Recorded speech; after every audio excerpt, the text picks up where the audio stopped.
Vamos a empezar nosotros entonces, Cristian. Si recuerdas, si estuviste en la clase pasada, ¿verdad? Sí, maestra.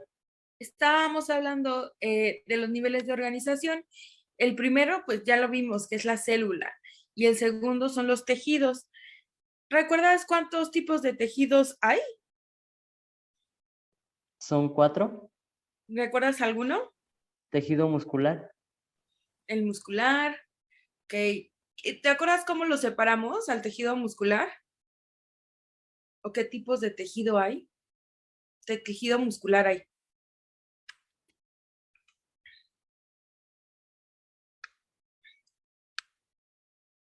¿no? Está el tejido muscular liso, el estriado y el cardíaco. Son tres. Uno le llamamos liso, es el involuntario. El tejido muscular liso es involuntario. ¿Qué quiere decir que sea involuntario? Que tú no decides cuándo lo mueves. Por ejemplo, los pulmones, el estómago, tienen tejido muscular involuntario porque nosotros no decidimos cuándo se mueve. El tejido estriado o tejido muscular estriado, ese sí decides cuándo lo mueves tú. Por ejemplo, el de nuestra boca, el de nuestros dedos, todo lo que sea músculo externo que lo puedas mover tú, a eso le llamamos tejido muscular estriado. Y el corazón es una mezcla de ambos, por eso es un grupo aparte. Le llamamos tejido muscular cardíaco porque es tejido liso y estriado, tiene contracción involuntaria, no decidimos cuándo se mueve el corazón. También tenemos al tejido conectivo, al tejido epitelial y al tejido nervioso. ¿Recuerdas más o menos alguna función del epitelial, el conectivo, muscular, nervioso? Del epitelial es de protegernos. Ok. ¿Qué forma el epitelial? ¿Qué? Mucosas, Las mucosas. las glándulas. Ok, perfecto. Entonces, el primer tejido, su función es proteger. Va en toda nuestra piel, ¿no? De la epidermis, la dermis, el tejido hipodérmico, que es la grasita que tenemos en el cuerpo. Cada una tiene una forma de protecciones. La epidermis, pues, nos protege externamente contra los rayos del sol. Luego sigue la dermis, que es ahí donde están todas las glándulas, las sebáceas, las sudoríparas, ahí van las venas y arterias en nuestra segunda capa, ahí hay muchas glándulas. Y el último o el siguiente sería el hipodérmico. Son tres capas. Epidermis, que es la externa, luego dermis y luego hipodermis. La hipodermis es de grasa y su función es protegernos contra pues, el clima. Entonces, la función, aparte de las mucosas, ¿no? Que dijimos que las mucosas protegen todas las zonas que son expuestas al exterior. Por ejemplo, tenemos mucosas en las fosas nasales, en las orejas, tenemos mucosas en la boca, que son órganos que están expuestos al exterior. También, por ejemplo, en el ano, en caso de las mujeres, en la vagina.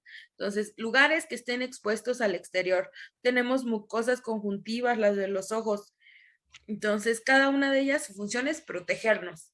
Y la del conectivo, ¿cuál dirías que es su función? De ser estructura. Darnos estructura. Por ejemplo, ¿cuál es un tejido conectivo? El tejido denso regular. El denso regular. Ay, perdón, estructura, te quiero escribir y no puedo. Estructura. Es que no sirve mi ratón. También tenemos al tejido cartilaginoso, ¿no? Todos los cartílagos de nuestro cuerpo forman al tejido conectivo. Nuestros huesos forman parte del tejido conectivo. Entonces, todos ellos lo que forman son las estructuras óseas, también los tendones, las arterias, aquí vienen todo de lo que estamos hechos. Luego viene el tejido muscular, que es el que hablamos. ¿Qué dirías que es su función en general de todo el tejido muscular? La del movimiento. Perfecto. ¿Y el tejido nervioso?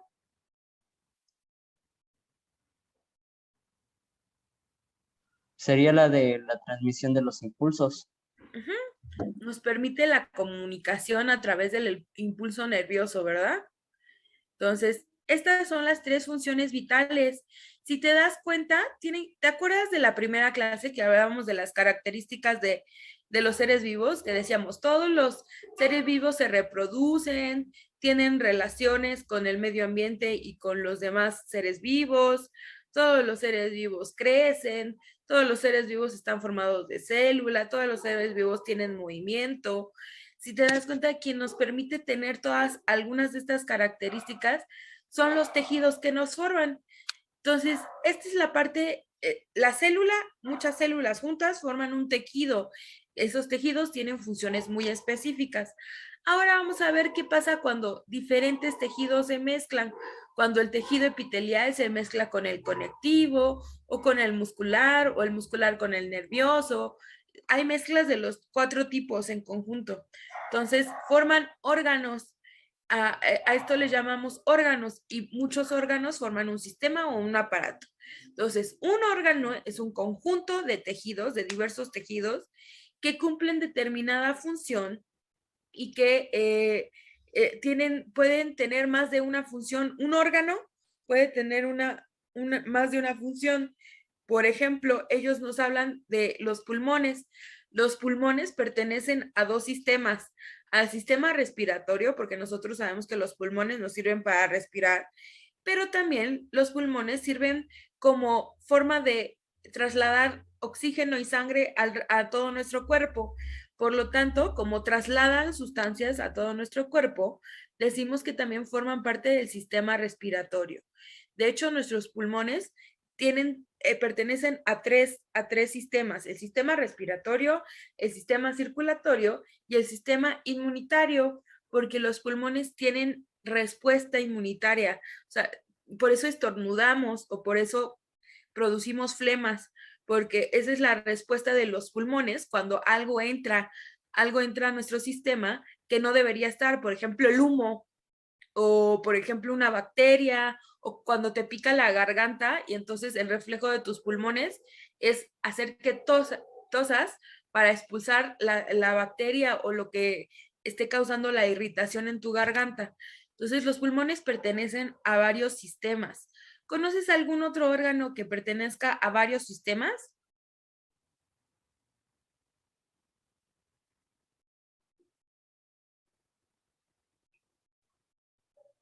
El cerebro también puede hacerlo. ¿A qué sistemas dirías tú que pertenece? Nervioso. Al sistema nervioso. ¿A cuál otro?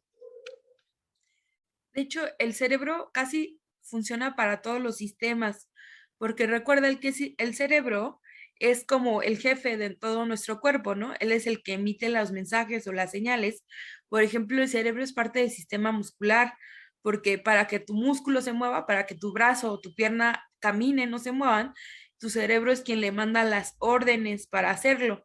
Entonces, el cerebro es uno de los órganos que vamos a ver en casi todos los sistemas o aparatos.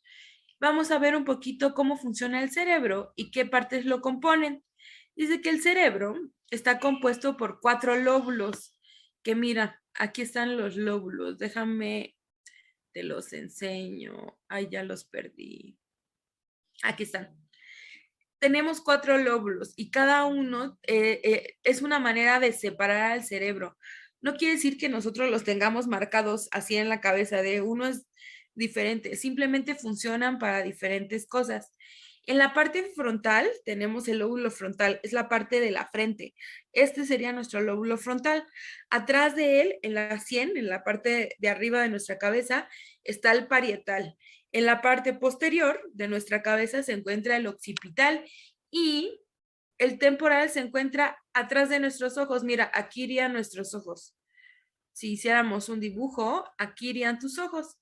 Entonces, temporal en nuestra frente, parietal arriba en nuestra cabeza, occipital atrás de la cabeza y temporal atrás de los ojos. De hecho, están conectados. Cada uno tiene una función muy específica o sirve para algo en específico. Vamos a hablar un poquito de qué hace cada lóbulo. Dice que el lóbulo frontal, el que tenemos enfrente, Esta es la parte donde se desarrolla la imaginación, la planificación, la organización y el comportamiento. O sea, es el que el que regula nuestro comportamiento social, es parte de de nuestro comportamiento social como especie. En los animales, el lóbulo frontal igual es el que les da el comportamiento animal que tienen. Por ejemplo, sabemos algunos comportamientos animales como los métodos de apareamiento, las épocas de apareamiento. No sé si has visto que hasta hay animales que tienen algunos rituales de apareamiento. Por ejemplo, hay una de un pajarito que para conquistar a la hembra limpia su nido y la hembra se queda con el que tenga el nido más limpio. Entonces, o los pingüinos que consiguen piedras. Quien marca esos comportamientos de especie son nuestro lóbulo frontal. En nuestro caso, pues tenemos comportamientos muy diferentes, ¿no? Al del resto de los animales. Pero es el que nos marca el comportamiento. De hecho, para estudiar, por ejemplo, asesinos en serie o personas que son delictivas o que tienen frecuencia delictiva, se ha estudiado el lóbulo frontal para ver si hay algo diferente en las personas que tienen comportamientos extremos hacia alguna situación. Luego tenemos el lóbulo parietal, que es el que está en nuestra sien, en la parte superior de nuestra cabeza, y dice que este está conectado a la corteza sensitiva. Esta tiene que ver, el parietal tiene que ver con nuestros sentidos. A través de él podemos recibir los mensajes de tacto, de gusto, de olfato, de oído, escuchar y poder visualizar. Además, el lobo parietal tiene que ver con el movimiento. Entonces ya llevamos dos lóbulos, el frontal y el parietal. Luego tenemos el lóbulo temporal, que el lóbulo temporal, acuérdense que está atrás, justo atrás de nuestros ojos. Y dice que tiene que ver con la corteza auditiva, es el que nos permite escuchar y comprender el lenguaje. Además de que nos permite hablar, es el que lleva a cabo la función oído-boca para que las palabras coordinen, o sea, lo que yo pienso lo puedo hablar y además escucho perfectamente lo que dicen los demás. Eh, Dice que tiene que ver también con la memoria y las emociones.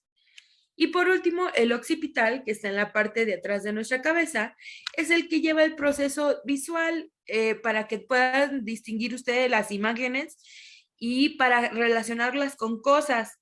Por ejemplo, nosotros nos acordamos de los rostros de nuestra familia o de nuestros conocidos gracias al lóbulo occipital. Si dañáramos el lóbulo occipital, no podríamos hacer ese match de yo reconozco la cara que estoy viendo.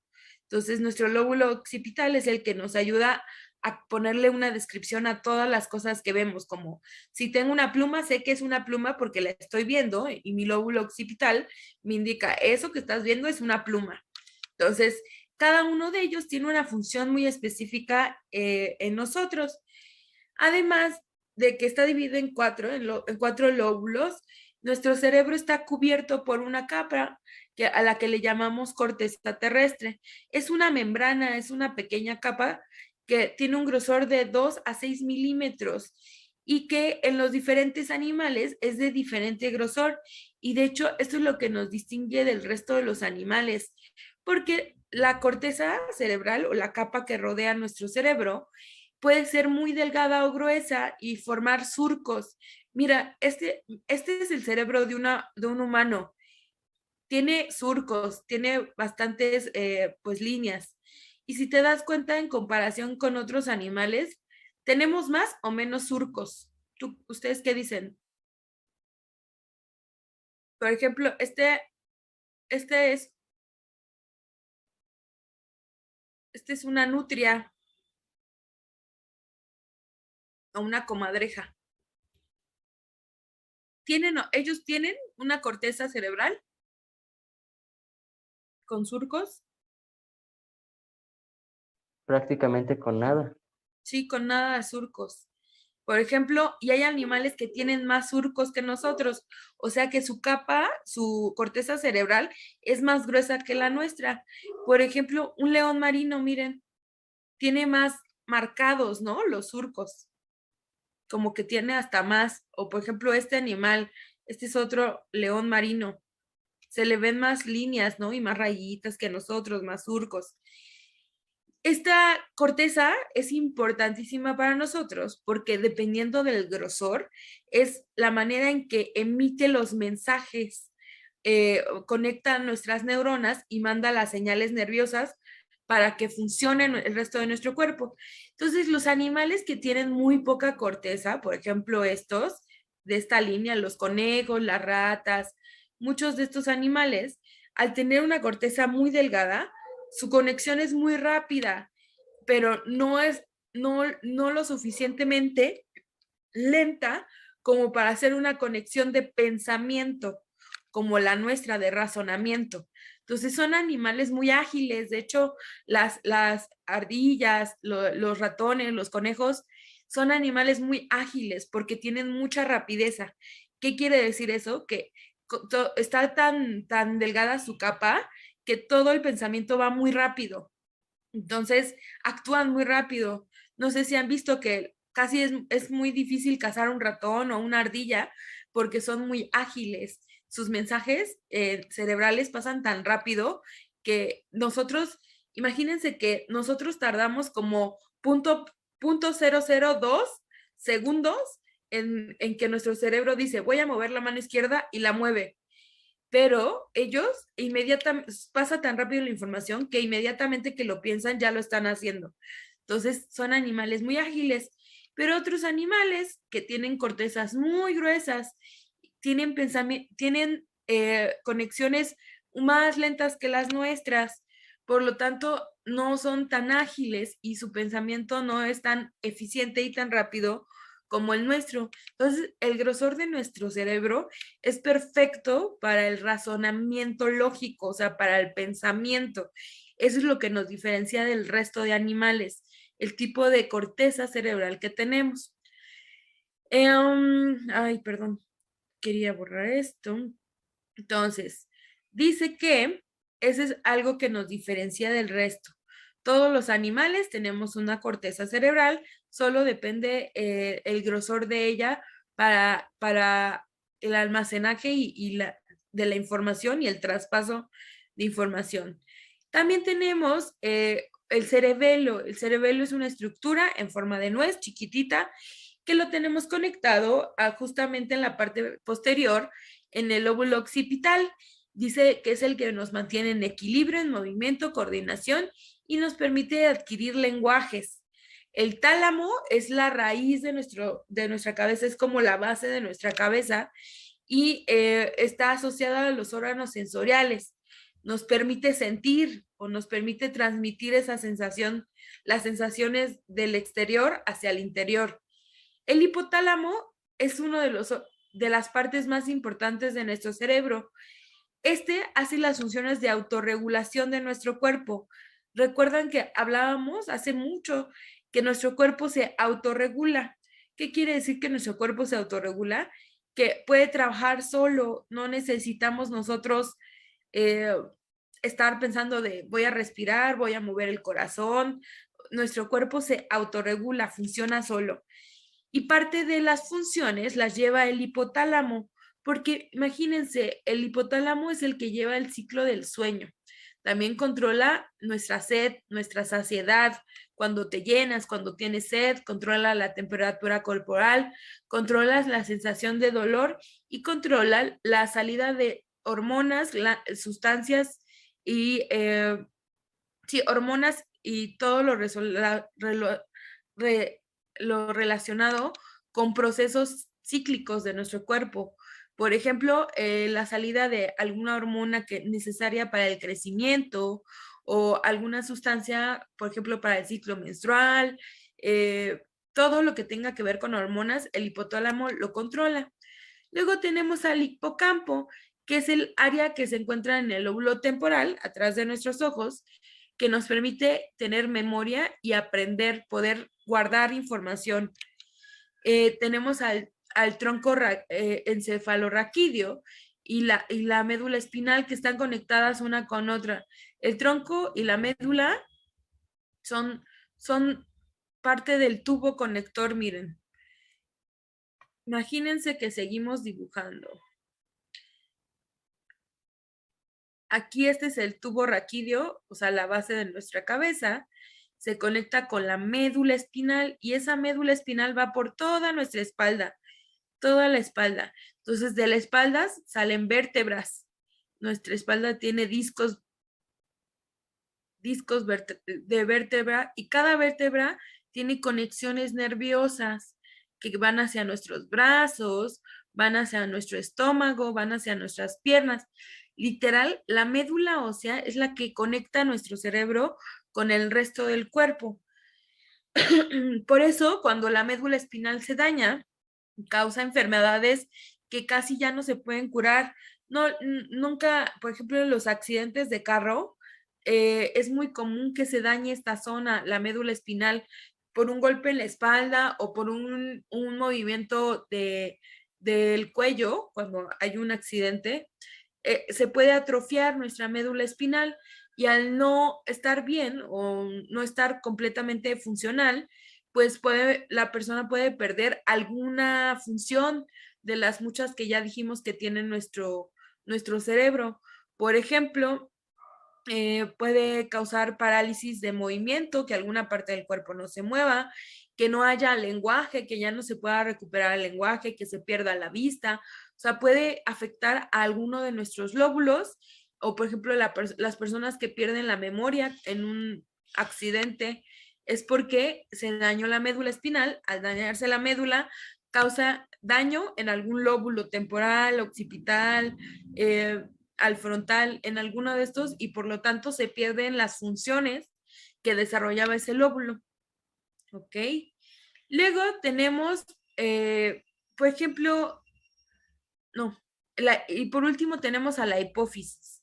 La hipófisis es la glándula pituitaria, dice que la encontramos justo junto al hipotálamo y este es el encargado de la secreción de sustancias como funciona como un órgano endocrino, liberador de hormonas. Por ejemplo, libera sustancias para que se activen las glándulas mamarias cuando se tiene un bebé, cuando se tiene que comenzar a producir leche, ayuda a los óvulos a que puedan hacer todo el ciclo menstrual, ayuda a las glándulas suprarrenales, ayuda a la tiroides y ayuda a la producción de espermatozoides en los testículos. Entonces tiene funciones muy importantes nuestra hipófisis, nuestra médula espinal y nuestro tronco encefalorraquídeo. ¿Cuál les parece la más importante? Edgar, ¿a ti cuál te parece la parte más importante o la que más te gustó del cerebro? Con la de, ¿cuál será? Ay, no me acuerdo. La de las emociones, algo así. La de las emociones. Ajá. No me acuerdo Ok. cómo se llama. La parte que es la parte, Frontal. el lóbulo parietal, el que tenemos aquí. Bueno, Ujú. el de puede ser el temporal, atrás de los ojos, es el que desarrolla la memoria y las emociones. Tú, Cristian, ¿cuál? Creo que en general todos los lóbulos. Todos los lóbulos sí son importantes, ¿verdad? Con que haya una falla, un golpe malo en alguno, puedes perder muchas cosas. ¿Sí conocen a alguien que tenga dañado algún lóbulo? De hecho, en el box igual sucede mucho eso. Ujú. Sí sucede frecuentemente el daño de un lóbulo.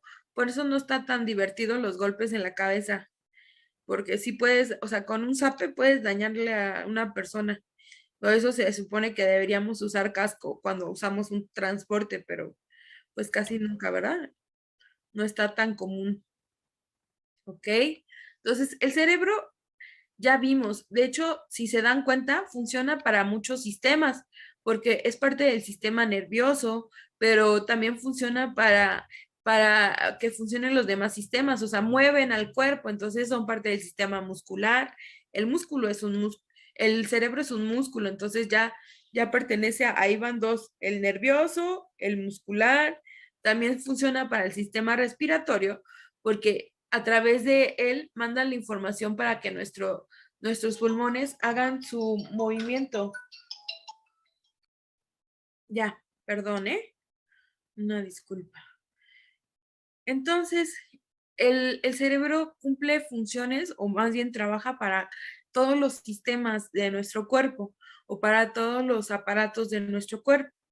Tenemos otro órgano, el estómago. El estómago, si les preguntara, ¿cuál dirían que es la función del estómago? ¿Qué función tiene?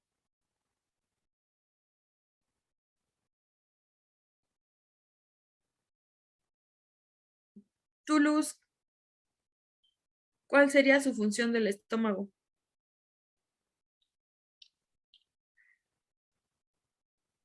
¿No?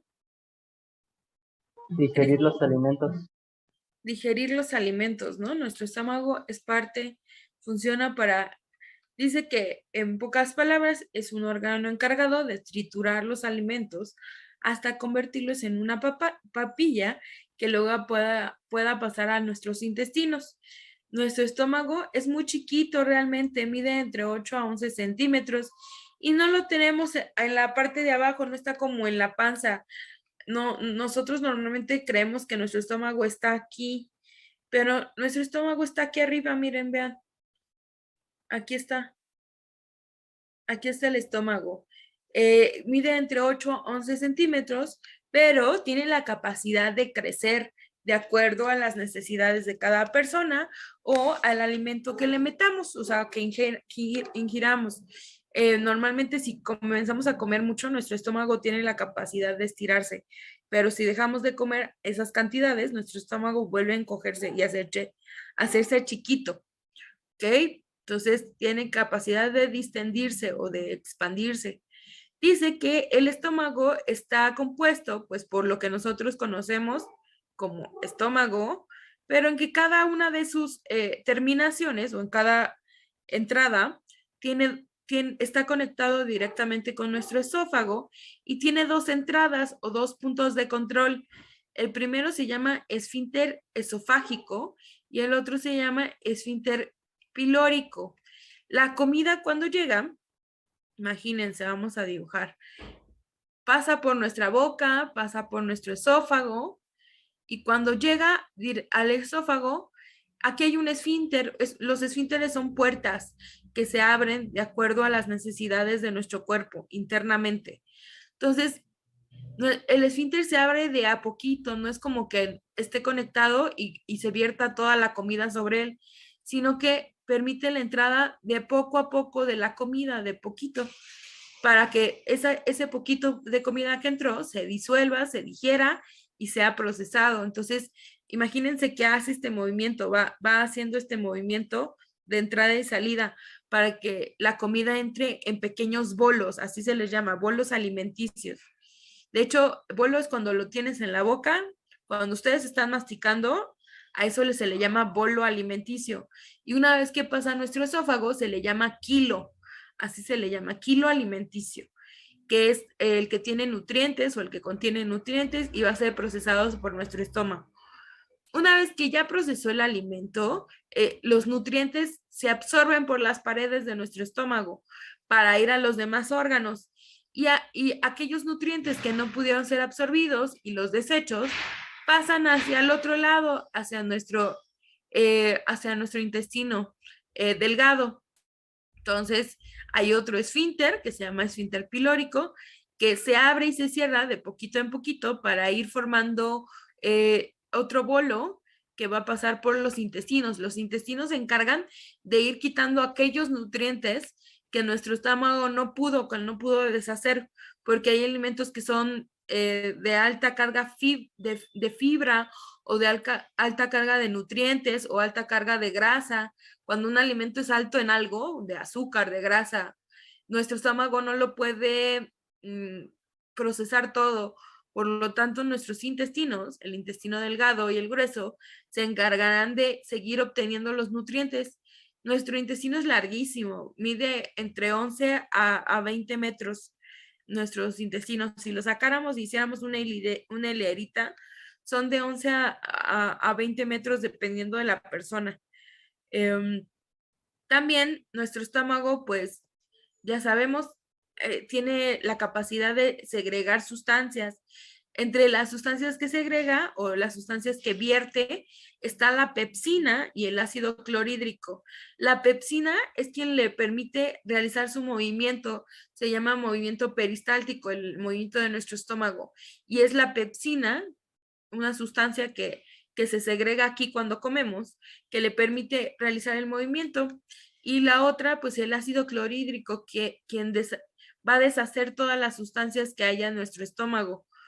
Entonces, esas son sustancias que van en nuestro estómago. Luego tenemos a uno de los órganos más importantes. Ustedes, Edgar, ¿tú qué dices? ¿Para qué sirve nuestro hígado? ¿Qué sabemos del hígado, niños?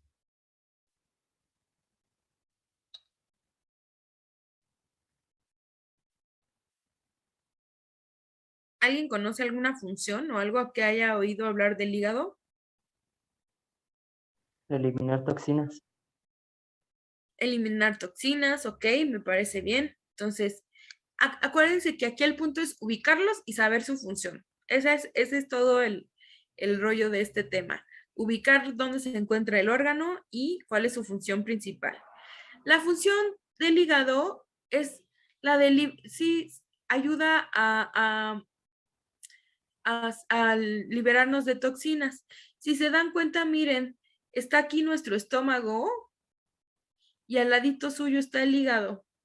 Están uno acompañando al otro. Entonces, del lado dice que el riñón está en el lado derecho. Ok, el hígado es un órgano color marrón y además tiene dos funciones muy importantes. El hígado tiene una función muy importante, la de producir bilis. Aquí producen bilis en el hígado. La bilis es una sustancia que ayuda a deshacer grasa.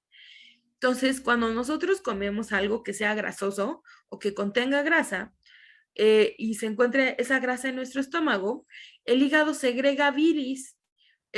La bilis, sí, la bilis es una sustancia que deshace la grasa. Pero una vez que la produce el hígado, se guarda en la vesícula biliar, de ahí su nombre, vesícula biliar es porque guarda bilis. Y la vesícula biliar es un contenedor de bilis, es lo único que hay ahí. Cuando nosotros comemos grasa, nuestra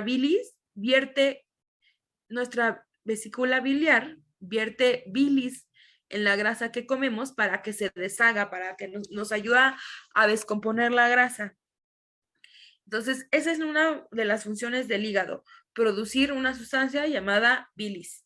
¿Para qué? Para deshacer las grasas que nosotros comemos o con la que nos alimentamos. Pero tiene la otra función que ya nos mencionó Cristian, la función de desintoxicarnos o ayudarnos a liberar toxinas del cuerpo.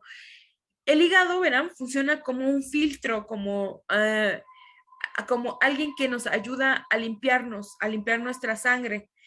Lo que hace es que el hígado, a través del hígado pasan todas las sustancias que comemos. Todo lo que comemos que tenga, por ejemplo, el agua, los colorantes, la coca, todas las sustancias que comemos en el día. También aquellas que no comemos, por ejemplo, aquellas que tomamos, los medicamentos, por ejemplo, la gente que fuma, también los químicos de los cigarros van directo a su hígado. También, por ejemplo, si alguien se droga, iría directamente, los químicos de la droga irían directamente al hígado. También los que beben, ¿no, profa? Sí, la gente que bebe, el alcohol va directamente a nuestro hígado. Entonces, todas las sustancias tóxicas que todo el día consumimos a través de medicamentos, alimentos, todo lo que, porque hasta lo que comemos tiene conservadores, ¿no? O azúcares o colorantes, o azúcar, mucho azúcar, o edulcorantes medio extraños, o muchas cosas que no deberíamos consumir. Por ejemplo, las salchichas o el jamón tienen nitritos y nitratos, que son sustancias tóxicas para nosotros. El punto es que todo lo que comemos, todas las sustancias tóxicas, se van a ir directamente al hígado y el hígado se va a encargar de filtrarlas. Las filtra, o sea, las pasa a través de filtros hasta dejar lo más puro nada más. O sea, todos los tóxicos no deberían entrar a nuestro cuerpo, pero cuando entran, son llevados al hígado y procesados para que se queden ahí. El hígado está conectado con nuestros riñones. Ahorita vamos a ver los riñones, pero el hígado es el primer filtro de nuestro cuerpo. Es como quien va diciendo de, esto sí es bueno, mándaselo al intestino, mándaselo al estómago. Esta sustancia química, este alcohol no es bueno, me lo quedo. Entonces va juntando todos los tóxicos que nosotros vamos comiendo. Ahora mi pregunta, ¿ustedes qué creen que pasa cuando a una persona le quitan la vesícula? Si les digo que funcionan juntos, el hígado pues, produce la bilis, pero la vesícula biliar es el lugar donde se guarda esa bilis. ¿Qué creen que pase? ¿El hígado dejaría de producir bilis? No, no lo ¿O deja bueno, de producir, se dejaría de guardar? se dejaría de guardar. Ujú. Ya no se guarda. Lo guardamos porque no siempre hay comida en nuestro estómago. O sea, la vesícula biliar, imagínense que la vesícula biliar sabe cuando hay alimento en tu estómago y cuando ese alimento tiene grasa o mucha grasa. Entonces, esa es la función de la vesícula. Saber cuándo nuestro estómago ha llegado un alimento muy grasoso o que contenga muchas moléculas de grasa grande. Entonces, la vesícula sabe y vierte la bilis, pero ya no hay vesícula, se la quitaron, ya no hay ese sistema. Nuestro cuerpo ya no sabe cuándo está comiendo grasa o cuándo no. Entonces, el hígado va a seguir produciendo bilis, pero en cuanto la produzca, la va a vertir sobre el estómago. Inmediatamente, cuando la produzca, la va a vertir sobre el estómago. Entonces, por eso las personas que no tienen vesícula no deberían comer mucha grasa, porque pues no saben si les va a tocar que haya o no haya bilis, porque como la vierte directamente, pues no siempre la usa el cuerpo, ¿no? O sea, simplemente no hay lugar donde se guarde y como no hay lugar, la vierte directamente sobre el estómago. Y si no has comido en mucho tiempo algo con grasa o algo que necesite ser deshecho, pues es bilis que se desperdició. Y puede que cuando ya comas grasa, pues el hígado apenas esté produciendo bilis. Entonces no va a tocar que se deshaga y por eso las personas que no tienen vesícula pueden presentar muchos problemas estomacales porque no digieren completamente la grasa o no la digieren, sí, no la digieren completamente y a veces ni la digieren. Entonces, eso pasa. Otro caso, a ver, cuéntenme ustedes. ¿Ustedes conocen la enfermedad del hígado graso?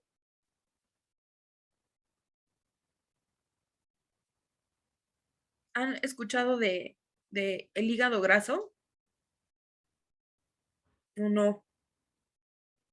No, pero creo que es fácil deducir que es porque el hígado tiene demasiada grasa. Ok, está bien.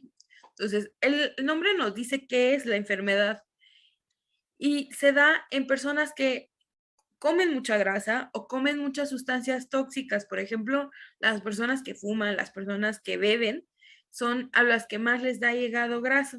Porque imagínense que su cuerpo, nuestro hígado tiene la función de filtrar todas las sustancias que nos comemos en el día, pero se cansa, o sea, como cualquiera, se cansa de trabajar.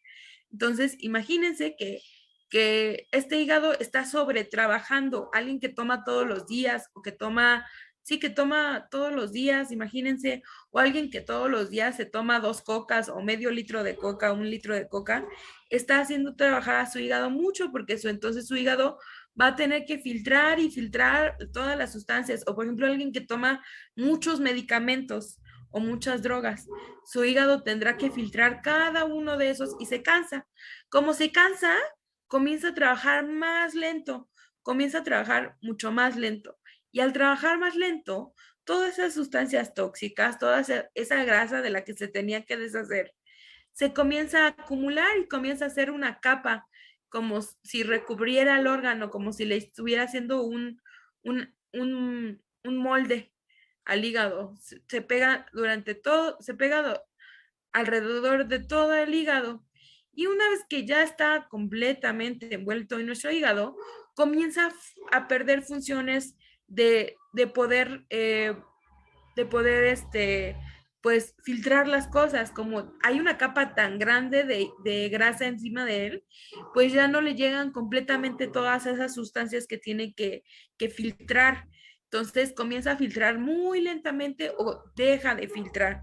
Entonces, las personas con hígado graso hasta les cambia el color de los ojos y de la piel, se vuelve muy amarilla, porque ya, como ya no están filtrando, todos los químicos salen por la piel, pueden salir por los ojos, o sea, se ven amarillos o la piel se vuelve amarilla o su pipí se comienza a comenzar muy amarilla, muy amarilla, de que ya no hay ningún filtro, o sea, de que no están filtrando ninguna sustancia. Entonces, el hígado es uno de los órganos, pues, con mayor función para nosotros, porque es el primer paso o el primer filtro de nuestro cuerpo. Tiene otro filtro, pero ahorita lo veremos, que de hecho el hígado está conectado con los riñones, que son el otro filtro. Entonces, en pocas palabras, nuestro hígado produce la bilis. La produce que la bilis ayudará a descomponer todas las grasas en el intestino delgado y en nuestro estómago. Dice que además nuestro hígado produce algunas proteínas necesarias para formar la sangre. Dice que ayuda a la producción de colesterol y de proteínas específicas que se transportan en todo el cuerpo, almacenan y liberan la glucosa. Aquí no se produce nada de glucosa, pero aquí se puede guardar la glucosa que nosotros comemos, a veces se guarda en nuestro hígado. ¿Por qué? Porque nuestro hígado produce algo que se llama glucógeno. El glucógeno es un tipo de azúcar o de glucosa que usan nuestros músculos. Entonces, nuestro hígado guarda un poquito de azúcar y la convierte en glucógeno para poder alimentar a nuestros músculos. Además, dice que procesa la hemoglobina, o sea, nuestra sangre, para poder usar el contenido de hierro. Entonces, de hecho, el hígado es un lugar donde podemos encontrar gran contenido de hierro. Por eso, de hecho, es recomendable comer hígado de animales, porque cuando comemos hígado de animales, estás comiéndote su hierro también. Y las proteínas, algunas proteínas muy importantes que nosotros también generamos. Dice que convierte el amoníaco nocivo en urea, que la urea es la forma final de pipí, o sea, es como la sustancia inicial para convertirla al final en orina. Entonces, todas las sustancias nocivas, todo el amoníaco de los alimentos o del cigarro o del alcohol o todo lo nocivo lo convierte en urea, que es la urea se volverá en algún punto orina, o sea, la saca de nuestro cuerpo, todas las toxinas las saca de nuestro cuerpo en forma de orina. Dice que nuestro hígado ayuda a la depuración de fármacos o sustancias nocivas en nuestra sangre, ayuda a la coagulación de nuestra sangre y crea resistencia a las infecciones al producir factores inmunitarios. ¿Ustedes a qué sistema lo relacionen? ¿A qué aparato o sistemas? ¿En qué aparatos o sistemas el hígado es parte? Con lo que vieron, ¿de qué sistemas forma parte el hígado?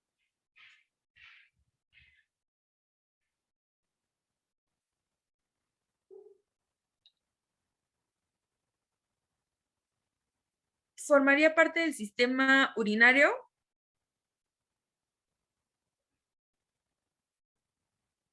¿O no? ¿Tú qué dices, Liz? Luz, perdón. Nuestro hígado forma parte del sistema Digestivo, urinario. ¿no? El digestivo. El digestivo, ¿no? ¿Cuál otro? ¿Qué otro creen ustedes, aparte del digestivo? Forma parte del digestivo porque sabemos que, pues, va a vertir bilis y produce bilis. ¿Qué otro podría ser? Por ejemplo, es parte del sistema urinario porque ayuda a producir la urea que va a formar la pipí, la orina. Entonces, ayuda a que todas las sustancias tóxicas de nuestro cuerpo al final salgan por orina. Entonces, es parte del sistema urinario. ¿Y considerarían que está en otro sistema o nada más esos dos?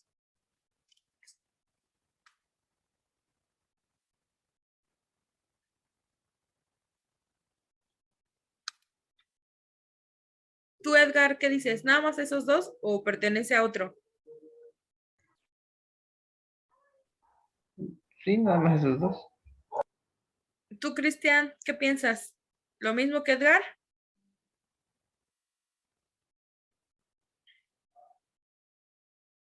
No, no. Ay, Cristian, ya vi. Al circulatorio, ok, exactamente. Funciona en el sistema circulatorio y funciona para sistema inmunitario, porque al deshacerse de las sustancias tóxicas, nos ayuda a crear factores inmunitarios, o sea, que no nos enfermemos. Entonces, el hígado está en 4 sistemas o en 4 aparatos. El circulatorio, el inmunitario, el urinario y el digestivo. Entonces, imaginen, un solo órgano puede pertenecer a varios sistemas. ¿Ok? Luego vamos a ver el siguiente órgano, que es el páncreas. El páncreas, para que lo ubiquen, está aquí, miren. Ya vimos, el estómago está justo adelante de él, miren. Aquí está nuestro estómago, que está en la parte de adelante. Aquí está nuestro hígado. Y en la parte de atrás, atrás de nuestro estómago, está el páncreas. Es un órgano muy chiquito, de hecho mide 15 centímetros y son 15 centímetros de largo. Y tiene una función muy importante para nosotros. Tiene 2 tipos de funciones. A una le llamamos función exócrina y a la otra endocrina. Exócrina quiere decir algo que sale hacia afuera y endocrino algo hacia adentro. La primera función, que es la exócrina, es que el páncreas crea enzimas, la amilasa y la lipasa. ¿Se acuerdan de dónde las tenemos, la amilasa y la lipasa?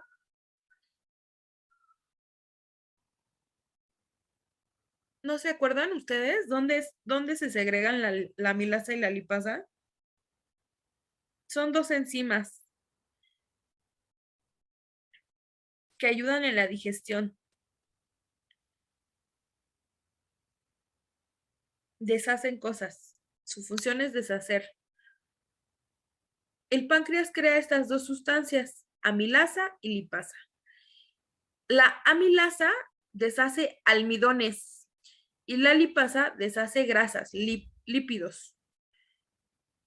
En la saliva, perfecto, Cristian. Entonces, en la baba, como dice Cristian, o en la saliva, es donde se segregan. Imagínense que nuestro páncreas se da cuenta porque está conectado a nuestro estómago, miren, está conectado a nuestro tubo digestivo. Por lo tanto, se entera o se da cuenta cuando va a pasar alimento o cuando hay alimento o cuando estamos comiendo. Y entonces lo que hace es comenzar a segregar a través de todo el tubo digestivo hacia arriba y hacia abajo. O sea, desde nuestra boca comienza a segregar. De hecho, ¿nunca les ha pasado que algo se les antoja mucho, que empiezan a salivar, a producir saliva? Sí, Pues sí. ese es su páncreas, porque como lo pensaste, como se te antojó mucho, tu cerebro le dijo a tu páncreas, ¿sabes qué? Creo que vamos a comer unos chilaquiles muy buenos, entonces ve preparando la amilasa y la lipasa, porque las vamos a necesitar. Entonces, como está conectado a nuestro cerebro, el páncreas, cada vez que pensamos en algo rico o en comida o la olemos, él comienza a producir amilasa y lipasa y la segrega en nuestra saliva, porque la amilasa y la lipasa deshacen, son enzimas de deshacer, cortan en cachitos. Entonces, las vierte en nuestra boca en forma de saliva, también en nuestro esófago, en nuestro estómago y en nuestros intestinos grueso y delgado. ¿Para qué? Para que todo nuestro aparato digestivo procese todos los almidones y toda la grasa que comamos. Entonces, este es un sistema diferente para producir o para deshacernos de la grasa y los almidones. Por ejemplo, si nos comemos una pizza, que una pizza tiene almidón porque el almidón es toda la pasta y todas las harinas que comemos. Entonces, se segrega amilasa. Pero pues esa pizza tiene queso, entonces también se segrega lipasa porque pizza es masa con queso, ¿no? Harina con queso. Entonces, estas 2 nos ayudarán a deshacernos de ese cachito de pizza que nos acabamos de comer, porque pues la deshacen desde la boca o comienzan a intentar deshacerlo desde nuestra boca. Esa es la función del páncreas y se llama función exócrina porque sale produce algo para el exterior de nuestro cuerpo. Y la otra función se llama función endocrina, que es una producción de hormonas. Nuestro páncreas es donde se produce la insulina. No es el lugar donde se guarda, pero aquí es donde se produce. Dice que el páncreas produce la insulina. ¿Cuál es la función de la insulina? ¿Para qué sirve? ¿Qué recuerdan ustedes? ¿Para qué sirve la insulina?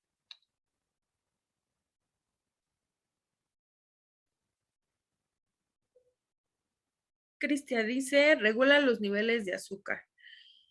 Acuérdense que la insulina sí regula los niveles de azúcar. ¿Qué pasa? Nuestras células, las células de nuestro cuerpo, requieren de azúcar adentro de ellas, ¿no? De ahí viene la glucólisis, ¿no? Cuando entra un azúcar a nuestra célula, va a empezar el ciclo de Krebs y todo lo que ya conocemos, la cadena respiratoria. Pero para que esta glucosa entre a nuestra célula, necesita pasar por una puertecita. Esa puerta se llama GLUT, así se llama, GLUT. Pero esa puerta está cerrada, normalmente está cerrada. Quien es la llave es la insulina. Para que esta puerta se abra, necesita una insulina que venga a funcionar como llave y le permite la entrada a la glucosa. Entonces, cada vez que entra una glucosa a nuestras células, se necesita una insulina. Entonces, ¿quién es el encargado de producir esas insulinas para que el azúcar pueda entrar? Es el páncreas. A eso le llamamos función endocrina. Endocrina es cuando es hacia adentro, como las hormonas que funcionan para dentro de nuestro cuerpo. Entonces, el páncreas tiene dos funciones. ¿Para qué sistemas trabaja? ¿Para qué sistemas funciona? ¿Parte de cuál sistema sería?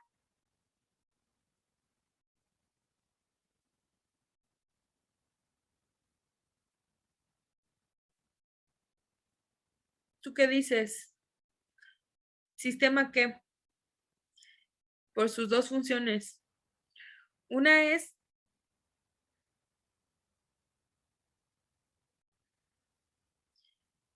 segregar sustancias para la digestión. Entonces decimos que es parte del sistema ¿qué? Digestivo, ¿no? Como produce algo para deshacer grasa, es parte de nuestro sistema digestivo. Pero como ayuda a producir una hormona, es parte del sistema endocrino. Entonces, el páncreas es parte de dos sistemas, sistema endocrino y sistema digestivo. ¿Ok? Y vamos a tomar nuestro receso y vamos a volver, pero permítanme pasarles lista. Chicos, vamos a regresar a la sesión. ¿Están ahí? Luz, Edgar, Cristian. Sí, maestra. Ok, perfecto. Entonces seguimos con los riñones. Los riñones trabajan en conjunto con el hígado. Ya sabíamos que que el hígado pues va a ser el primer filtro de nuestro cuerpo. Ahí llegan todas las sustancias tóxicas y son procesadas. Pero ahora vamos a hablar de los riñones, que es el segundo filtro de nuestro cuerpo. Aquí están nuestros riñones, miren, parecen dos frijolitos. De hecho, están justamente en la parte posterior, miren. Están ubicados por atrás, en la espalda. Son dos y están conectados, si se dan cuenta, a nuestras venas y a nuestras arterias. Miren, aquí está una vena y aquí están las arterias. Uno está conectado a las venas y el otro, el riñón, está conectado a las arterias. Funcionan así. Una vez que el hígado ya procesó todas las sustancias químicas, estas sustancias viajan a través de nuestras venas, viajan a través más bien de nuestras arterias. Las arterias son sangre que está, o sangre que va a procesarse porque tiene sustancias tóxicas. Entonces, a través de ellas viajan todas las sustancias y llegan a un riñón.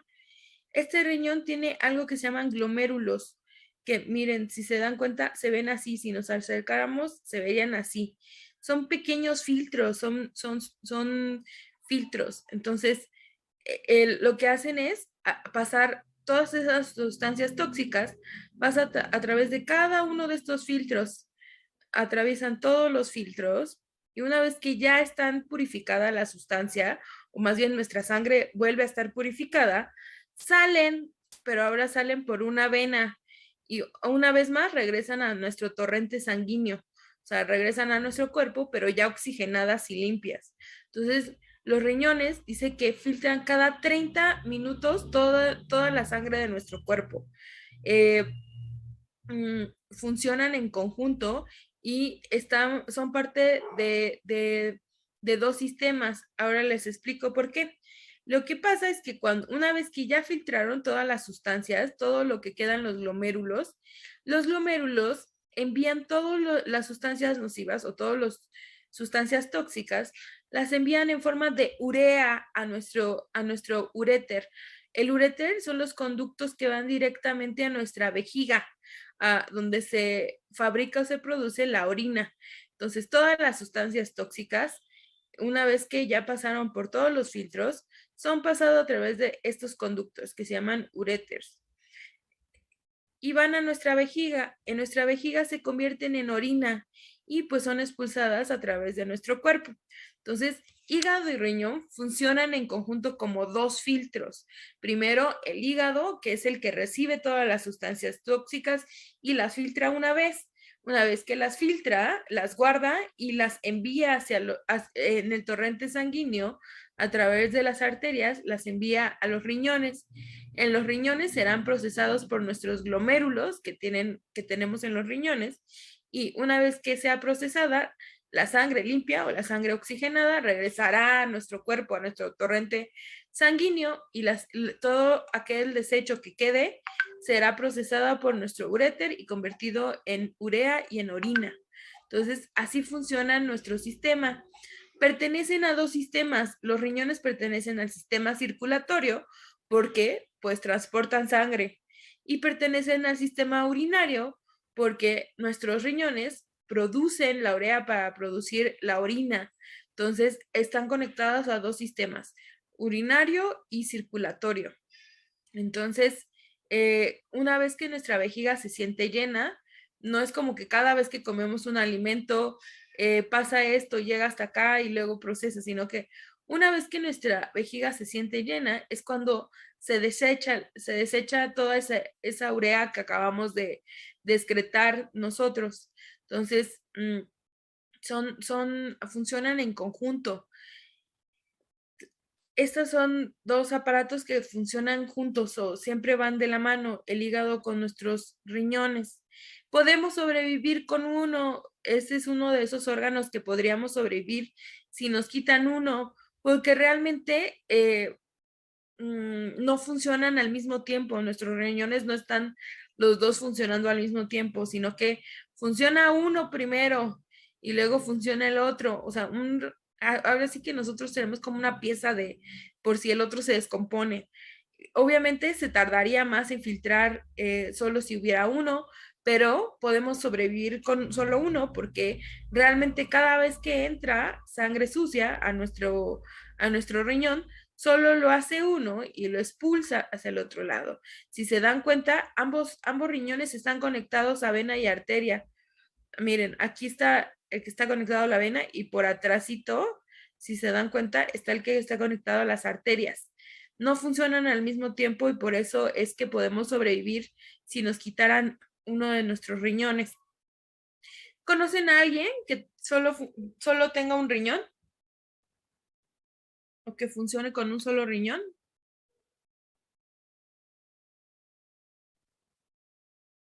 ¿O no? Porque yo no. Yo no he conocido a nadie que solo tenga un riñón. Entonces, si se dan cuenta, está conectado con nuestro corazón, porque la sangre limpia o la sangre que ya ha sido filtrada pasa a través de nuestro corazón. Entonces, es parte del sistema circulatorio y del sistema urinario. Luego tenemos a los pulmones. Los pulmones tienen dos funciones. Están ubicados justamente en nuestras costillas. Si nosotros los vemos, lo que tendríamos enfrente serían nuestras costillas, aquí. ¿ok? Las costillas realmente son una protección para los pulmones.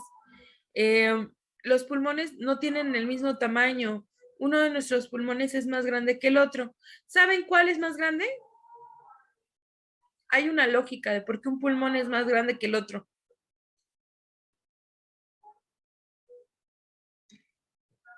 El derecho es el más grande y el izquierdo es el más chico, Sí, ¿por qué? porque está el corazón.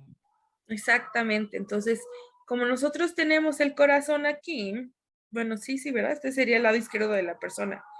Este pulmón realmente no es de este tamaño, no son del mismo tamaño. Tiene un tamaño un poquito más chiquito porque le debe dejar un espacio para el corazón. Entonces, los dos pulmones no son órganos equitativos o equilibrados, no tienen la misma forma o tamaño, aunque los dos funcionan igual. Dice que los pulmones tienen algo llamado pleura. La pleura es como una bolsa, una membrana que los rodea. ¿Para qué?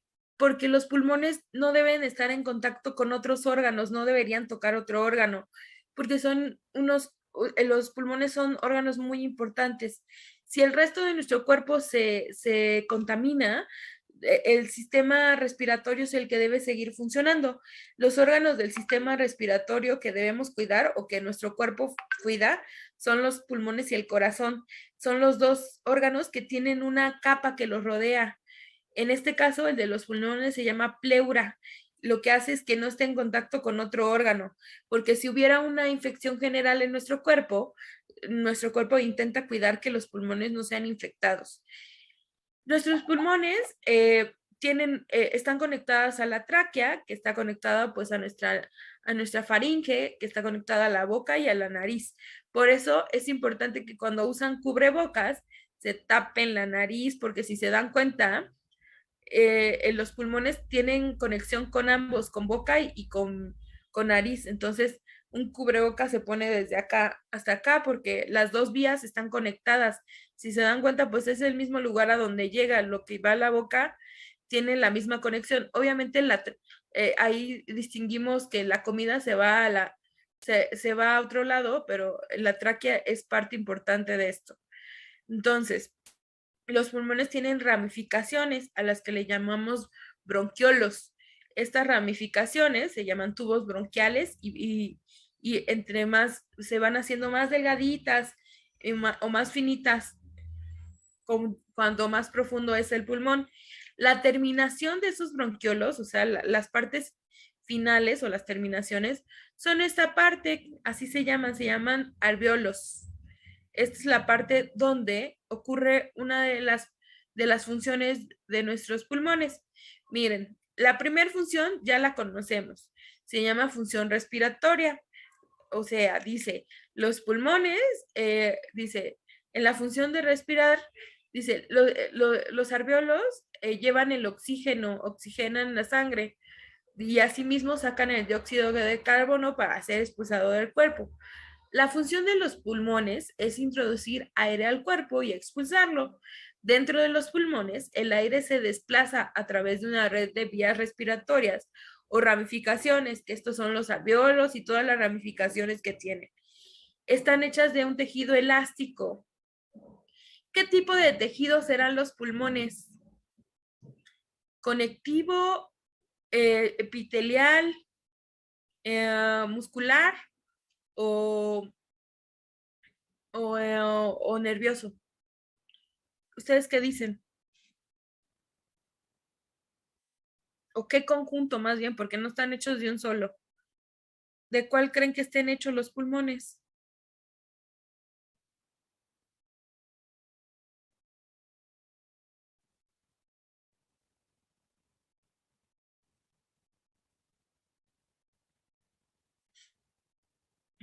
No sé, les ocurre. Tejido cartilaginoso. No, no. Estás en el epitelial o en el estructural. Por ejemplo, los pulmones están hechos de tejido epitelial como parte del tejido mucoso. Y el otro tejido que se usa es el estructural o el tejido conectivo.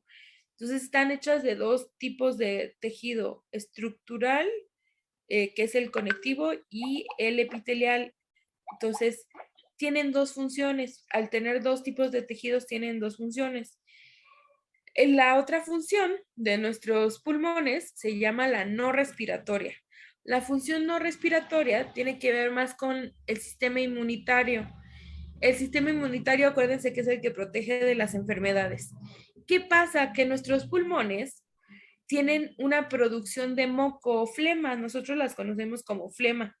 Tienen una función muy importante las flemas y el moco de nuestros pulmones. Los pulmones producen flema cuando creen que están siendo atacados. ¿Cómo saben que están siendo atacados? Porque entra algo que no es oxígeno a nuestros pulmones. Por ejemplo, cuando entra polvo, cuando entra humo o cuando entran algunas partículas que no debimos haber respirado, entre ellas bacterias o virus. Entonces comienzan a producir moco en nuestros pulmones y ese moco, esas flemas, son un reflejo que tienen nuestros pulmones para protegerse, porque lo que hacen las flemas es formarse y viajar por todas estas conexiones. Viajan hacia arriba las flemas o los mocos. Y entonces, como tienen viscosidad o la estructura de una flema, van atrapando todo el polvo o toda aquella sustancia que no le pertenezca a los pulmones. Entonces limpian nuestra tráquea, limpian toda la parte de nariz y toda la parte de la boca, como que van recogiendo toda la suciedad o todo el polvo o todas las bacterias que ellos creen que los están atacando. Y por eso es importante la función de mocos y flemas. De hecho, esa es la otra función. Entonces, los pulmones funcionan para dos cosas. La primera, respirar, esa es la más fácil. Y la otra función son parte del sistema inmunitario, porque al producir un moco, que es parte, acuérdense, del tejido epitelial, los mocos, la mucosidad es parte del tejido epitelial, protegen al cuerpo contra bacterias y virus y polvo y cualquier agente extraño que no deba entrar por nuestra boca o nuestra nariz. Entonces, sí es bueno producir flemas porque aunque una producción grande de flemas indicaría que tenemos un virus o tenemos una bacteria y que estamos enfermos, pero su producción es buena en cantidades normales porque quiere decir que nuestros pulmones siguen creando defensa pues contra enfermedades, ¿ok? Luego tenemos, después de los pulmones, tenemos al corazón. El corazón ya habíamos dicho que es parte del sistema del tejido muscular. Está hecho de tejido muscular y se divide en tres tipos de. Nuestro corazón está envuelto en tres capas o lo complementan tres capas, que es el pericardio, el miocardio y el endocardio. Si ustedes vieran su corazón por dentro, tiene como los pulmones, como la pleura de los pulmones, a eso le llamamos pericardio. Es una capa que recubre todo nuestro corazón, una capa que recubre, es la capa externa que recubre, dice, es una lámina que envuelve toda la parte de afuera de nuestro corazón. A eso le llamamos pericardio. ¿Para qué sirve el pericardio? Para que ninguna bacteria, ningún virus pueda entrar directamente al corazón. Entonces, hay una capa que se llama pericardio. Adentro del pericardio, ahora sí está el músculo del corazón, o sea, esta estructura que nosotros conocemos como corazón, a eso se le llama miocardio, es el músculo cardíaco, encargado pues de hacer el movimiento. Y después, aquí está nuestro corazón, y si nosotros viéramos por dentro cada una de estas aortas y todas estas venas, adentro de cada una hay otra capa. O sea, nuestro corazón está envuelto en dos capas, una interna y una externa. El endocardio es una capa interna muy fina que lo recubre, pero ¿para qué necesitamos que esté recubierto por dentro? Porque a nuestro corazón llega mucha sangre todos los días, todo el tiempo está bombeando sangre y no sabemos si esa sangre está limpia o está sucia o si viene infectada o trae alguna sustancia que sea nociva. Entonces, una manera de proteger al músculo del corazón es que esté recubierto por el endocardio. Así, la sangre no toca directamente el músculo del corazón y no lo puede infectar. porque si no, pues cualquier enfermedad chiquita, pues podría matarnos, alterar nuestro corazón y matarnos de una infección. Entonces, esa es la cubierta que tiene nuestro corazón. Dice que nuestro corazón, como lo pueden ver en el dibujo, tiene varias, se llaman válvulas y aurículas. Dice que cuenta con 2 aurículas situadas en la parte superior, que es la aurícula derecha y la aurícula izquierda, que estas cuentan como entradas para la sangre, ya sea limpia o sucia. También contamos con válvulas. Miren, son 2 válvulas del lado izquierdo y 2 válvulas del lado derecho. ¿Ok? Entonces, contamos con cuatro válvulas y contamos con muchas venas que están conectadas directamente a nuestro corazón. Lo que hacen es el conjunto, una se llama válvulas tricúspide y la otra válvula mitral.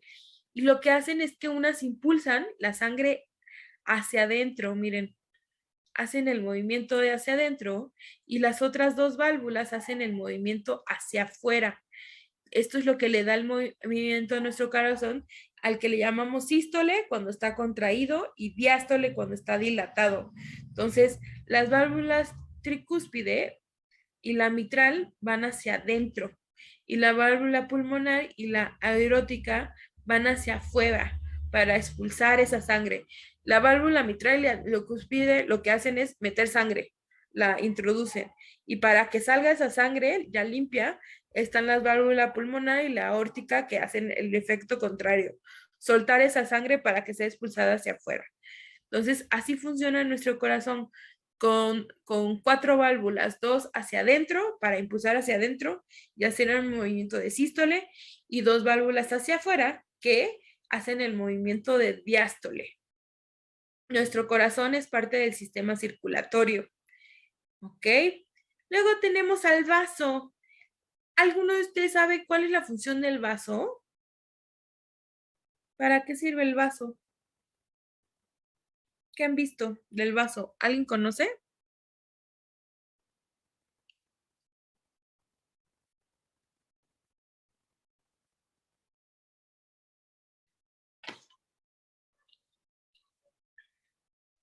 Pues es por donde la sangre puede circular, ¿no? Sí, tienes un punto así. Puede circular la sangre por ahí.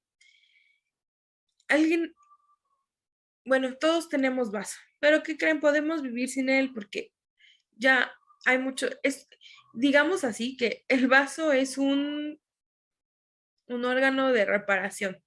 Vean, este es el vaso, está chiquito.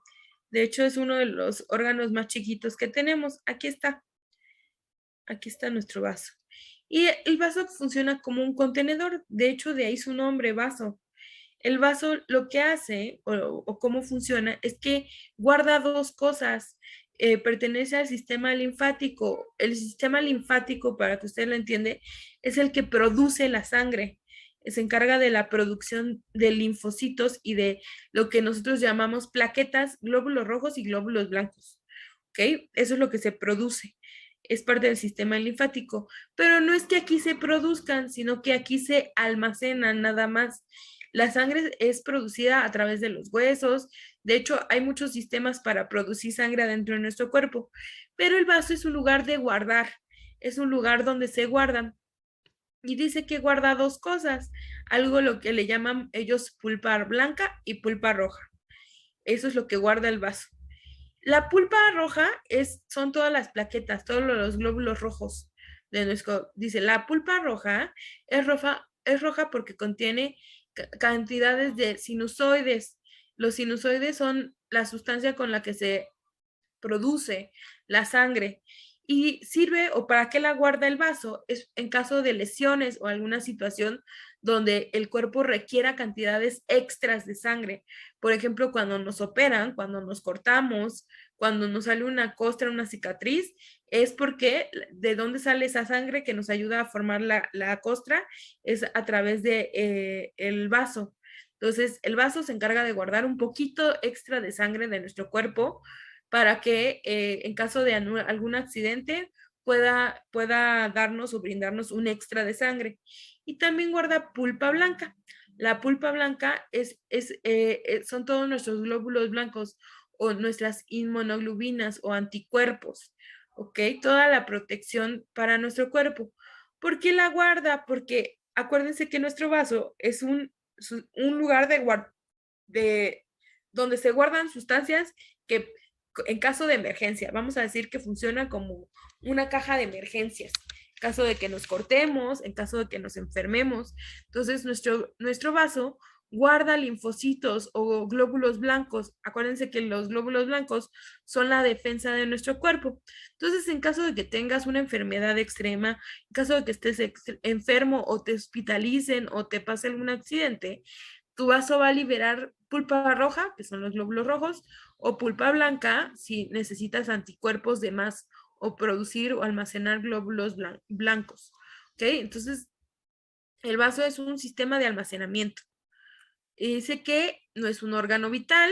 En algunas ocasiones, nuestro vaso comienza a acumular de más. De hecho, alguna gente se lo tienen que quitar porque su vaso comienza a almacenar cantidades de linfocitos blancos muy grandes. Si hay muchos linfocitos blancos en nuestro cuerpo, una cantidad más allá de la necesaria, nuestro cuerpo cree que todo el tiempo está enfermo, o sea, porque las producciones grandes de linfocitos o de glóbulos blancos se dan cuando estamos enfermos, intentan crear una defensa extra. Cada vez que tú te enfermas, tu cuerpo comienza a comenzar a producir muchos glóbulos blancos para poder dar respuesta a esa enfermedad que tienes, para solucionarlo. Pero a veces nuestro vaso se aloca y comienza a guardar muchos glóbulos blancos, muchos, más de los necesarios para nuestro cuerpo. Entonces nuestro cuerpo comienza a entender que si está produciendo muchos glóbulos y si tiene que guardar muchos, es porque estamos enfermos. Y entonces comienza a autoatacarse, porque dice, bueno, es que no sé dónde está la enfermedad, yo solo sé que estoy produciendo muchas defensas. Si estoy produciendo muchas defensas es porque estoy enfermo, pero como no sé a dónde estoy enfermo, voy a atacar todos lados. En alguna de esas le tengo que atinar.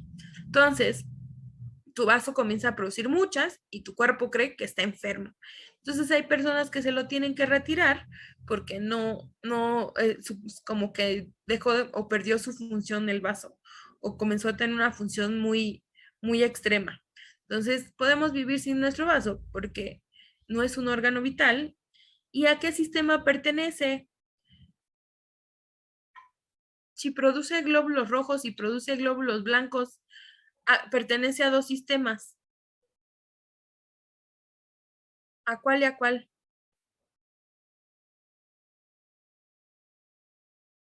Circulatorio e inmunitario. Sí, entonces ahí tenemos, el vaso pertenece a dos sistemas. Luego tenemos el timo. El timo está aquí en la parte donde está su corazón. De hecho, el timo está encima de nuestro corazón. Está ubicado justamente delante del corazón, como ya les dije, y el tamaño depende de la edad de la persona, porque dice que los bebés, los neonatales o los preadolescentes, o sea, los niños, tienen un timo muy grande. Cuando eres adulto va disminuyendo el tamaño. El timo es el lugar donde se producen muchas de las hormonas que vamos a necesitar. ¿Por qué es más grande en niños y en bebés? Porque el timo produce algo muy importante. El timo es parte del sistema inmunitario porque produce los linfocitos T. Los linfocitos T ayudan a crear inmunidad por ejemplo, en los bebés. De hecho, es su primer sistema inmunitario para los bebés. Un bebé cuando nace no tiene las defensas que tenemos nosotros, porque pues no ha estado expuesto, ¿no? A muchas cosas. Por lo tanto, tiene muy poquitas defensas. Por eso su timo es muy grande, porque como es su única defensa, tiene muchos linfocitos T. Es su única defensa contra algunas infecciones. Y los niños también tienen un timo muy grande porque ellos son los que van adquiriendo la inmunidad a través de enfermarse, a través de algunos padecimientos. Hay algunas enfermedades que son más frecuentes en niños, como cuál enfermedad ustedes dirían o padecimiento es más frecuente en niño. ¿De qué se enfermaban más cuando eran niños? De la gripa. Una gripa, ¿no? En los niños es muy común que tengan gripa. Por ejemplo, también es más común que le dé, de hecho es muy poco común que a un adulto le den como varicela o rubiola o estas enfermedades contagiosas, porque se supone que el timo está creado como para que adquieras la inmunidad de muchas cosas a través de la producción de linfocitos T. De hecho, es muy peligroso cuando le da a un adulto una varicela o una rubiola. Te debería de dar de niño porque es como que tu cuerpo está creando sus defensas. Entonces, hay enfermedades que son muy frecuentes en niños, como que, imagínense que nuestro cuerpo como que hace, como que hace experimentos o hace como simulacros, como para saber que tienen las defensas para varias enfermedades. Entonces, es muy común que a un niño le dé fiebre de la nada, o sea, que no haya una razón, y es porque su sistema inmunitario se está probando, o sea, como que se hace pruebas como de, a ver, si tuviéramos fiebre, sí podríamos controlarla, si tuviéramos gripa, la podríamos controlar, como que nuestro cuerpo comienza a probar varias enfermedades cuando somos bebés o somos niños como para ir creando defensas. Entonces, el timo es aquel órgano que produce linfocitos T de defensa, que después, pues nosotros como adultos ya los producimos, pues dirigidos hacia enfermedades específicas. Ya no nos, la gripa de nosotros ya no es lo mismo que para un niño. Hay algunas enfermedades que ya de plano ni nos dan. O ya las tenemos muy bien ubicadas y nuestro cuerpo las puede, eh, pues las puede atacar muy fácilmente. Dice que el timo solo pertenece al sistema inmunitario porque lo único que hace es crear linfocitos T para la defensa. Dice que su nombre viene de la palabra timos, griega, que significa corazón del alma, por la ubicación en la que está, justamente está enfrente de nuestro corazón. Dice que tiene dos áreas, la región de la corteza y la región de la médula. Así se divide nuestro timo. En una se contienen linfocitos T no maduros.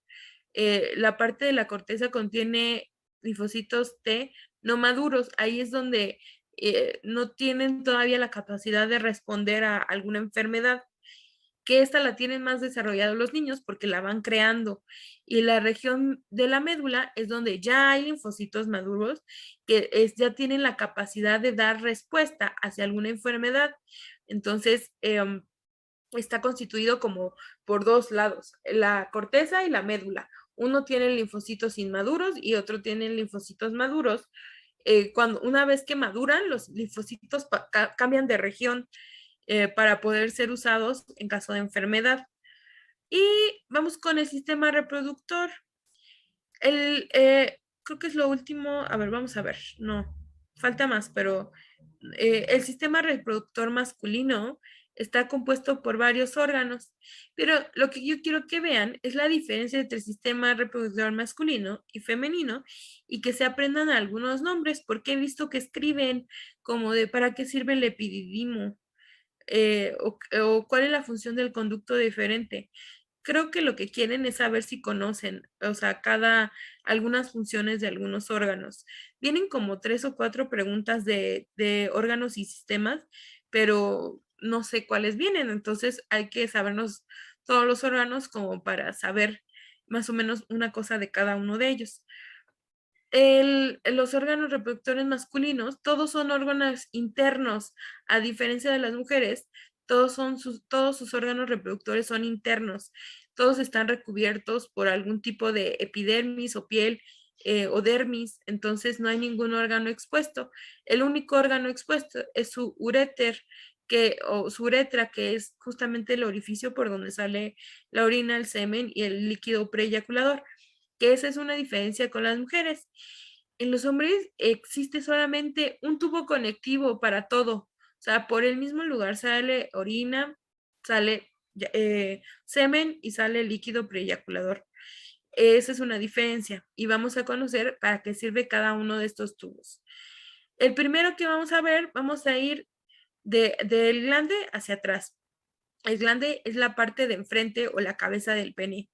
y su función es justamente cubrir la parte final del tubo o de la uretra. Esa es su parte, y además de que contienen terminaciones nerviosas para estímulo sexual. Después del glande está a lo que le llamamos el cuerpo o el pene, que es esta parte que este es un músculo que sirve, de hecho, de estos dos músculos sirven para proteger justamente todos los cables que hay adentro, todos los tubitos que tienen adentro. Por eso les decimos que son órganos internos, porque realmente son de protección, como están hechos de músculo, de tejido conectivo, no, tejido epitelial y tejido muscular, su función es proteger y dar movimiento. Entonces, sabemos su función es recubrir al conducto más importante, que será este. Ahorita vamos a hablar de él, pero ese es su conducto más importante. Luego de el glande y el cuerpo o pene, tenemos a un conducto. Bueno, vamos a los testículos. Los testículos son aquel lugar donde se producen los espermatozoides, pero aquí no se producen tal cual los espermatozoides. Aquí se produce, digamos así, como las células inmaduras para crear espermatozoides. Como este es un lugar para crear espermatozoides, requiere estar a una temperatura diferente al cuerpo, porque los espermatozoides no pueden vivir en una temperatura tan alta. Los espermatozoides viven a 34.5 o 35 grados, o sea, viven a 1 grado menos que el resto del cuerpo. Por lo tanto, para eso está el escroto. El escroto es la bolsita que recubre a los testículos. Su función del escroto es, pues, proteger y brindar cierta temperatura a los testículos. Después están los testículos que crean testosterona y se crean espermatozoides, pero son espermatozoides inmaduros. Para que esos espermatozoides maduren, tienen que hacer un viaje por el epididimio. Este es el principio del tubo, miren, aquí está el testículo y si se dan cuenta está conectada con un tubito, que la parte, todo este tubo se llama, este cachito de tubo se llama epididimio. Después del epididimio sería el conducto deferente. Este conducto es el lugar donde maduran los espermatozoides. Cuando van transitando, comienzan a madurar y una vez que llegan a la próstata, son alimentados y se les aportan nutrientes y movimiento. La próstata es un lugar donde se guardan nutrientes específicos para los espermatozoides. ¿Qué comen o de qué se nutren los espermatozoides o cómo los forman? A través de zinc, zinc, yodo y potasio. Son las 3 sustancias que ayudarán a darle movimiento al espermatozoide y darle la estructura que tiene completa. Por ejemplo, los espermatozoides tienen un flagelo para poder moverse. Entonces, como los flagelos están hechos de zinc y de potasio para darles movimiento. Ahí es donde se les aporta todo el flagelo a los espermatozoides. La próstata es un órgano que solo los hombres tienen porque su función es nutrir y madurar a los espermatozoides. Una vez que están maduros y que ya están listos o ya pueden fecundar, pasan a algo que se llama glándula de Bulboburet y este es el que les aporta, o aquí es el lugar donde se les aporta el líquido preeyaculador. Los espermatozoides solo son la parte, o sea, un espermatozoide solo es esto, pero nosotros sabemos que los espermatozoides necesitan en qué viajar, en qué moverse. A eso le llamamos líquido preeyaculador. El líquido preeyaculador contiene nutrientes y contiene la viscosidad y el pH necesario para que los espermatozoides continúen con vida o puedan vivir. Aquí se les añade en la glándula. Una vez que ya está compuesto, ya hay espermatozoide y ya hay líquido preeyaculador, esto se llama semen y es guardado aquí, en la glándula es guardada porque ahí se mezclan los dos. Líquido preeyaculador con espermatozoide. Entonces, es llamado semen hasta que está aquí. Mientras eran dos cosas separadas. Una era el líquido preeyaculador y otra cosa era era espermatozoide. ¿Dónde se produce el líquido preeyaculador? En la vesícula seminal. La vesícula seminal es una glándula que tienen aquí, que su función es elaborar el líquido preeyaculador. Entonces, ya tenemos a los espermatozoides que vinieron a través del conducto deferente, ya tenemos al líquido preeyaculador que vino de las vesículas seminales, ya fueron nutridos en la próstata y ahora son almacenados y unidos en la glándula. Una vez que aquí se guardan hasta que sean ocupados, aquí hasta que haya una eyaculación, haya una eyaculación, hasta ese momento son guardados aquí. Una vez que existe una eyaculación, pues ya son transportados a través de, una vez más, la uretra, a través del pene y por el glande. Pero en los hombres, todo este sistema también funciona con la vejiga. La vejiga está aquí y la vejiga, de hecho, acuérdense que la vejiga es donde se guarda la orina. Su vejiga está conectado directamente a los conductos deferentes. Entonces, el mismo lugar que se usa para sacar al semen, se usa para también expulsar la orina. Entonces, tienen un conducto único para ambas funciones, tanto sexual como urinaria. Entonces, a qué sistema pertenecen? Al sistema reproductor y a cuál otro sistema?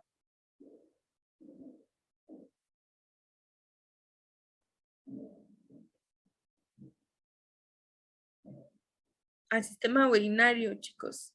Entonces, todos estos órganos funcionan en conjunto para dos, el reproductor, sistema reproductor, y el sistema urinario, porque ocupan los mismos conductos, por ejemplo, el conducto deferente, la uretra, bueno, más bien la uretra funciona para ambos sistemas. Sistema reproductor, porque por aquí pueden ser expulsados los espermatozoides, o más bien el semen, y funcionan también para el sistema urinario, porque también a través de ahí se puede expulsar la orina.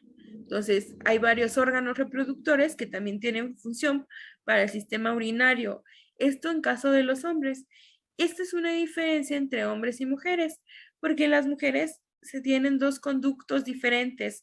Uno está conectado a la uretra y el otro está conectado a la vagina. Entonces, veamos los órganos femeninos. A diferencia de los hombres, todos los órganos eran internos. En las mujeres vamos a encontrar órganos internos y externos. Los externos pues son los que son así, se ven a simple vista o los que están expuestos al ambiente. Entonces, en órganos externos está el monte de Venus, que es la parte del hueso púbico, la parte de adelante, que es donde crece el vello púbico, pero esta tiene una función importante. El monte de Venus es un tejido graso que se encuentra en el hueso púbico y tiene una función, secreta feromonas, que es una sustancia de atracción sexual. Entonces, el monte de Venus tiene una función muy específica. Además de que es el lugar donde se secretan feromonas, es una protección extra, es como un colchoncito para que los órganos internos no sean dañados o no puedan ser expuestos. Luego, otro órgano externo serían los labios mayores y los labios menores. Dice que los labios mayores son un tejido grueso y canoso y su función la función de esto vendría siendo como la del escroto. Si ustedes recuerdan, la función del escroto era mantener cierta temperatura y proteger al testículo, ¿no? Pues en este caso los labios mayores lo que hacen es mantener un pH, mantener una lubricación y pues mantenerlo limpio y lubricado. Ahí en los labios mayores se contienen glándulas sudoríparas y sebáceas que se segregan para que la vagina tenga un buen pH, un pH saludable, donde no puedan entrar bacterias o virus, además de mantenerla lubricada para pues su buena hidratación, porque es un órgano externo. Entonces, como está al aire libre, requiere estar lubricada, así como nuestros ojos, que por eso parpadeamos, para poder lubricarlos y limpiarlos de todas las bacterias que puedan estar en contacto, pues los labios mayores funcionan lo mismo para la vagina. Como es un órgano externo que está expuesto, necesita estar lubricado, o estar completamente lubricado para protegerse contra bacterias y virus. Los labios menores, estos segregan sustancias que van a estimular la contracción de sangre. Estos sí tienen que ver un poco más con el que puedan ser penetrada la vagina. ¿Por qué? Porque dice que ellos ayudan a lubricar en caso de que exista son parte de la estimulación sexual para que se contraiga y comienzas a jalar, más bien a hacer una concentración grande de sangre en los labios, se hinchan, esos labios menores se hinchan y comienza la estimulación sexual. ¿Para qué? Para que se lubriquen y comienzan a preparar a la vagina para poder ser penetrada. Luego, aquí está la diferencia entre los órganos sexuales femeninos y masculinos. Las mujeres tienen dos orificios. Tienen algo que se llama introito. El introito es el primer orificio que se tiene. En este orificio es donde se penetra durante el coito. Además, es donde sale la sangre menstrual y también es el lugar donde es el canal de parto. Ese es un orificio. Pero las mujeres tienen algo llamado meato uretral, que es un orificio que está conectado directamente con la vejiga y es por donde pasa la orina. Entonces son dos orificios. El meato está arriba y abajo está el introito. Son dos orificios diferentes. Entonces, aquí no se cumplen las dos funciones. Uno es aparato reproductor y otro completamente pertenece al aparato urinario. Esa es una diferencia que hay entre el aparato reproductor femenino y masculino. Y luego tenemos las mujeres glándulas de Bartolino. Los hombres tenían vesículas seminales donde se iba a producir o se iba a unir para formar el semen. Las glándulas de Bartolino tienen la función de lubricar o segregar sustancias internas en la vagina para el coito. Luego tenemos el clítoris, que realmente no tiene una función, no tiene una función, bueno, sí, tiene una función que no tiene que ver con de hecho los hombres no tienen algo parecido, o sí tienen, pero ellos la tienen internamente. El clítoris simplemente sirve como estimulante sexual, ya que el clítoris es una terminación nerviosa que conecta al resto del cuerpo. De hecho, el clítoris está directamente relacionado con el cerebro. Por eso se le llama, es un órgano de placer sexual, porque lo único que estimula son sensaciones. De hecho, segrega dopamina y serotonina. Luego los ovarios, que están conectadas a cada una de las trompas de falopio, los ovarios sirven para guardar los óvulos, además de que guardan otras hormonas sexuales que se requieren durante la gestación o durante el ciclo menstrual. También tienen algunas hormonas o sustancias para producir endometrio. El endometrio es la capa que se forma cuando durante todo el ciclo menstrual las mujeres van en su cervix, van produciendo una capa, una telita que se llama endometrio. ¿Cómo se produce esa capita? A través de hormonas que segregan nuestros óvulos. Entonces, envían las hormonas para crear esta capita. Esta capita llamada endometrio se supone que es para cuando haya fecundación, el óvulo y el espermatozoide, y ahí se pueda alojar el feto. Es como un colchoncito para el feto. En caso de que no sea ocupado ese endometrio, entonces el óvulo vuelve a segregar otra sustancia que lo van a hacer desprenderse. Y eso es lo que llamamos menstruación, eso es el ciclo menstrual. La formación del endometrio y si no es usado, pues el desecho del endometrio. Luego, ay Dios, ¿dónde estoy? Luego está la última parte, que es el útero. El útero es el órgano reproductor donde se lleva a cabo la gestación, o sea, es el lugar donde se aloja el feto y tiene forma triangular y está dividido en tres. la parte más profunda o la parte más donde están las trompas de falopio, todo esto hasta aquí se llama cuerpo. Esto es a lo que le llamamos el cuerpo. Luego dice que, de hecho nos explican que sí está grande, pero no tan grande. Mide solamente 5 centímetros. Se puede expandir. Si hay un feto, se expande, se hace mucho más grande. ¿Ok? Luego de ahí viene el cuello también llamado cervix, que es la parte de aquí. Que este es el lugar que tienen que recordar los espermatozoides. El cervix, miren, a partir de aquí. Y luego está lo que nosotros llamamos istmo o vagina, que es la parte última del útero. Esta parte de aquí se llama, que esta es la única parte que realmente, la parte final se llama vulva y es la única parte externa. Lo que podemos observar se llama vulva, la vagina es más adentro. De hecho, la vagina es donde se aloja el pene y es el lugar donde tiene que recordar, el cervix es el lugar donde recorren los espermatozoides.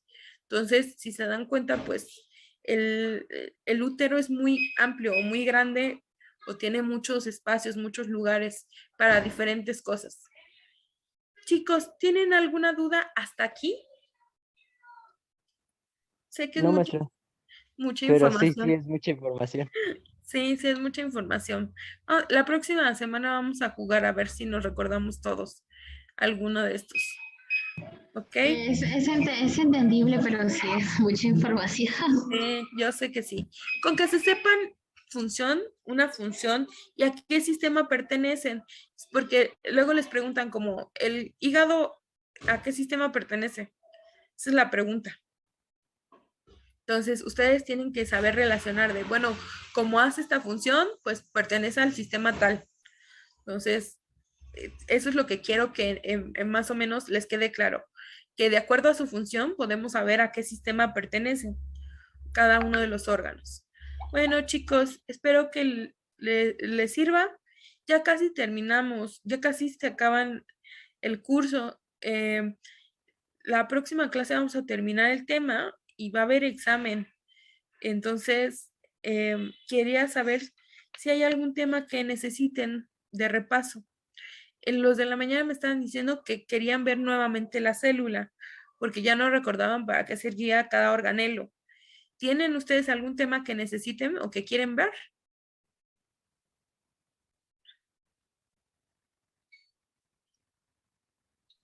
Bueno, a mí se me complica mucho lo de fases celulares.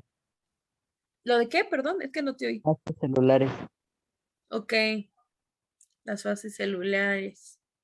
Ok, ¿qué otro tema? ¿Todo lo de mitosis, Cristian? ¿Mitosis y meiosis? Sí. Ok, Sí, yo también.